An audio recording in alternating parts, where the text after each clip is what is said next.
शुएब भाई जो थोड़ी सी की ऑब्जर्वेशन है वो की ऑब्जर्वेशन ड्यूरिंग द गेम यही रही हारिस रऊफ के हवाले से या टेक्निकल ऑब्जर्वेशन अगर मैं उनको उनकी बात करूं तो ये है कि लगा ऐसा कि थोड़ा सा आज उनका रनअप उन्होंने अपना लंबा करने की कोशिश किया, अप्रोच उनकी थोड़ी सी जिटरी नजर आई।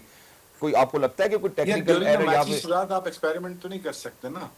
ड्यूरिंग द मैचेस आप डिफरेंट चीजें ट्राई कर सकते हैं। आप थोड़ा आधा एक इंच या आधा एक फुट अपना, अगर बॉल आपका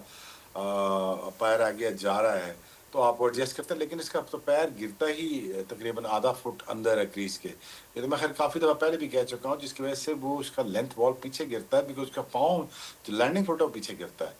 तो आई थिंक उसको मैंने काफी दफा समझाया भी कि यार तो पॉपिंग क्रीज के ऊपर तो पहुंचे, जब पॉपिंग क्रीज के ऊपर पहुंचेगा तो length ball obviously becomes a very lethal ball, और जितनी उसकी पेस और जितना वो स्टंप की तरफ अटैक करता है, उसका बॉल विकेटों पे ना लगना या बॉल आगे पीछे का जाना उसका लैंडिंग से ताल्लुक रखता है। और obviously when he's trying different things that I understand, but he needs to land on the popping crease with the margin of the half foot. तो ये अगर आप देखेंगे टेक्निकल फॉल्ट, अगर आप देखेंगे बहुत अरसे से जो ये कर रहा है, उससे एक तो पेस डिक्रीज हो रही है, दूसरा उसका लेंथ डिक्रीज होती है, तीसरा that he is somehow is not willing to grasp that कि यार कि मुझे आगे जाना पड़ेगा, बिकॉज 5-6 साल बाद ना बॉडी टायर्ड हो जाती है, आपका लेंथ बॉल, आपका आर्म स्पीड वहां तक बॉल आपका नहीं फेंक सकता जहां आप चाहते हैं। तो I think there is some technical flaws are in there, but you need to back him up and tell him यार ये थोड़ा टेक्निकल चीजें ठीक कर लो, that but you are an asset or you will play a pivotal part, a very crucial part in coming days. Shoaib भाई आप जरा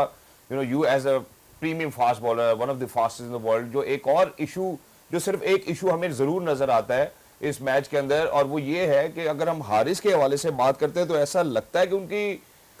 हारिस रऊफ की लेंथ वाज इनडिफरेंट ऐसा लगा, और उससे पहले ये यूएसए में ही लीग भी खेल के आए हैं, ऐसा लग नहीं रहा था कि वो रिदम में थे, he was out of his rhythm.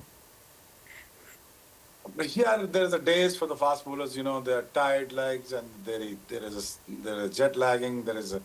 suffer, सारा कुछ ठीक है, giving all the excuses, but when you land in the international matches, this scenario is very ruthless here. So you have to be up to the 100% and optimum level पे होना चाहिए, but again that हमें इसको भी confidence देना है, क्योंकि शहजाद अगर हम इसको कॉन्फिडेंस नहीं देंगे ना हारिस को, तो देखो यार एक अच्छा बनाया फास्ट बॉलर जो 6-7 साल से पाकिस्तान को कर रहा है, though he is always very expensive, but we need to back him up. I think somehow down the road, I think उसका भी confidence थोड़ा सा shaken हुआ है.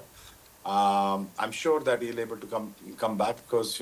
he's back in the team. He's an asset. I'm sure the जो coach है ना, coach again that I'm saying, ये कोच ही सारे बच्चों को तैयार करेगा और वो कोशिश करेगा कि सारे अपना pivotal role जो है प्ले करें. I'm sure under his leadership, I think they'll be able to start performing and bowling better in times to come.